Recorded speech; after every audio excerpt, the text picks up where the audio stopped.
Hey, ladies, welcome to the Single Moms United podcast, where we cannot spell united without you. Hey, if this is your first time dropping by, welcome. If you are a repeat listener, thank you for your loyalty. So, today I want to talk about Easter. So, this still stays in line with my previous topics or the letter E that I'm extracting word choices from. And so with Easter right around the corner, how convenient that it starts with the letter E as well. So I just want to talk about, I have in the past about holidays and how you are educating your children why we celebrate certain holidays. Now, if you have school-age children, obviously they're like, oh, spring break, whoop, whoop. I get a break from school. I get a break from the teacher. I get a break from homework. Life is good and the weather is good. I don't have to get up early for a whole week. I can just lay around and be comfortable. And a lot of people also use this time to take a short vacation. They actually go out of town, get away for a minute, which is absolutely fair, right? It's all about just getting that break from reality.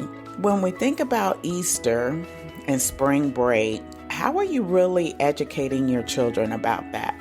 Because they're just thinking it's just time away from school. So what, Easter, and I get some candy and some other things that go along with Easter. And for some of you, you may take your children to church. And back when I was growing up, I mean, it was a big deal. You know, we used to have to do Easter speeches and stand in front of the church and recite that speech. They give it to you like 2 weeks beforehand and you have to learn it by heart. No sneak peek or nothing to consider as you had to recite that poem or that speech. And then, of course, you got a new outfit. At least I did. Got your hair all done. Okay, at least I did. And it was just a very fun time. And then they, of course, had the Easter egg hunt and so forth. So it was a great occasion. But was I really taught what Easter was and what it truly means it is for a Christian? And I don't think I was. I thought it was all about just getting time off from school, getting new clothes, and standing in front of the church, in front of people, and reciting some words that were given to me. But I didn't understand the real reason for Easter was to celebrate and remember the death, burial, and resurrection of Jesus Christ. And as a Christian, that's so important because his death, he gave his life for us so that we might live because of his love. And when I think about John 3:16, for God so loved the world that he gave his only begotten Son, that whosoever believeth in him should not perish, but have everlasting life. That's what Easter is all about. At some point, if you are choosing to celebrate Easter with the Easter eggs and hiding that in the Easter baskets and so forth, moms, please also educate your children the real reason for Easter. That's the real reason. And explaining to them who Jesus Christ is. So if you are taking them to church, please don't let Easter be the only Sunday you take your children to church. That should start, if you're not going regularly, that should be the start, the beginning of you introducing your children to Jesus Christ and to the church, because this is why it's important. Because again, at some point, your life and their lives, you're going to have to release them into the world. And as you know, the world and on specific days, it's just not nice. There's just so much violence and anger against people, the prejudices that are happening. There's just so much that's going on right now. And guess what? You can't keep your children linked to you forever. As an older single mom, and with both of my children living their best life, there's still that worry. I still worry about them. I have a young son. I worry that he gets pulled over by the cops, what may or may not happen there. I have a daughter, abuse that happens to young women. I worry about that. And so I have to constantly pray that God just watches over them and keeps and protects them, because I can't be with them. I have to let them go. And that's the same with you, single mom. You're gonna have to let your children go into this world. And there are going to be days that they're going to feel alone. They're not going to know how to respond to certain situations. And the reason why they don't know how to respond to those situations is because they don't have that backside support. And when I say support, I'm talking about the ability to pray to God. Right? And that's why you should take this opportunity to make sure that they know who God is. And so I hear you. You say, well, you know what? I don't know who God is. Never heard of him. Where does he live? What's his address? And that's okay. That is absolutely okay that you don't know. You can't educate what you don't know. So if you don't know, then I would encourage you to visit some local churches, and especially ones that have youth groups, really have a program designed for young kids as well. Because I took my kids to church. They were in Sunday school. They went to Vacation Bible School, because that's how my mom introduced us. And when I say us, me and my siblings, to Jesus Christ and to knowing who he is. Now, don't panic if you say, oh my God, I'm supposed to convert. I'm not supposed to do this anymore. I'm not supposed to do that anymore because now I'm trying to get to know Jesus. No, ma'am, it doesn't work like that. So don't freak out on me. Please don't freak out on me, because what happens is if you set the bar too high, then guess what? Yeah, you're going to fail, right? But if you take it slow, you're not going to change things that you do now to become this instant Christian. You're not going to do that. Christianity is all about love and forgiving. It's just that simple. Love and forgiving. If you're walking into a door and someone is behind you, once upon a time, you used to just keep walking and didn't pay attention to that person behind you and the door would close. Well, now as a Christian, it makes you think, okay, well, let me hold the door for this person. See how simple that is?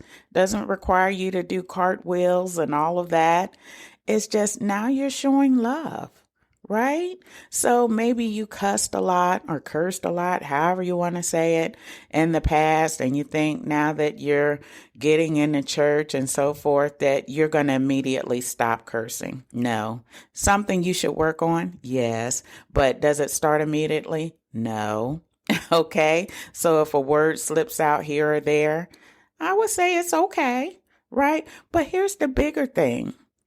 You're just learning how to love your fellow man. That's what it's all about. So it's as simple as this as well. If you see someone, hey, good morning, good afternoon, how are you doing? Whereas in the past, you'd see a person, you may or may not speak, more than likely not speak, right? And now as a Christian, you're learning how to speak. You're learning how to acknowledge your fellow person. You're minimizing judging. And then also, when I go through drive-thrus or when I'm checking out at a store, I tell the cashier or whoever I'm interacting with, I hope you have a good day. I leave a positive phrase with them before I leave. That's all a part of being a Christian. Because you never know what someone is going through. And here's the best part about being a Christian. At the end of the day, when you're starting to encourage someone else in spite of what you're going through, it helps you to sleep better at night. Think about that. It helps you to sleep better at night because you've left trails of positivity throughout the day. Now, I hear you. I can't be like that every day. And again, that's okay.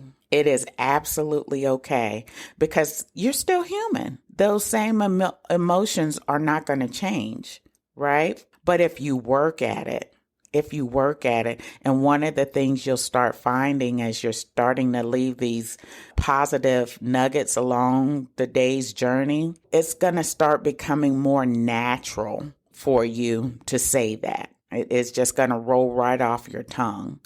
And so once you start doing that, now you're starting to get into the Christian arena. So don't let anyone fool you by saying, hey, you got to quote 10 scriptures and you got to carry the biggest Bible. You have to live perfectly to be a Christian.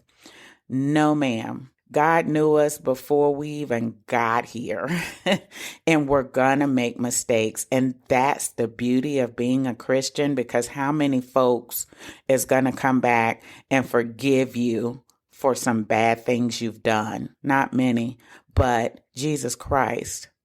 He's a great God. He's a loving God, and he looks beyond our faults and sees our needs. And that alone, ladies, is enough to say, you know what? I want to get to know this person, because now once you get to understand who he is, then you get to start reading the Bible or listening to the Bible, which is a beautiful thing because Audible and some other apps out there will actually play the Bible for you. And you can get a greater understanding that way. Unlike when I was growing up, I didn't quite understand the scriptures until I was taught. You had to have a teacher. But for me to sit down and read the Bible, some things just didn't resonate with me. I'm just going to be honest. But now we have that ability to have the Bible played for us or read to us. And especially for some of the elderly that can no longer see, that's a great resource for them. So not just for them, so you can take advantage of that as well, ladies, and starting devotions and things like that. Back to my main topic. I know I went to the left and to the right, but Easter is about the death, burial, and resurrection of Jesus Christ. So that means, ladies, he's not dead. They tried to kill him, but he got up on the third day. And if you're going to church this Sunday and the minister or the pastor is preaching, he's going to talk about the third day, that third day when he rose with all power in his hands. And so that we might have a right of the tree of life. I hope you enjoyed today's episode. I hope you're able to educate your children around this holiday, and that they no longer just think it's all about spring break and finding Easter eggs and eating a bunch of candy, but really understanding the true reason for this holiday. And let me put a comma behind this. No, I'm not an evangelist, but I am a Christian, and I thank God for being a Christian. And that's why I'm doing this podcast, to encourage you young ladies, that you will be encouraged and motivated during this time of single parenting. And that's what it is. You're trying to get it done on your own. I want to just make sure you're encouraged and motivated, even on those hard days, that you know you can get through this. You all have a fantastic week, a fantastic day, a fantastic month. Single Moms United, we cannot spell united without you. And it's no matter how you arrived at the single mom title, but what you do with it. Take care, ladies.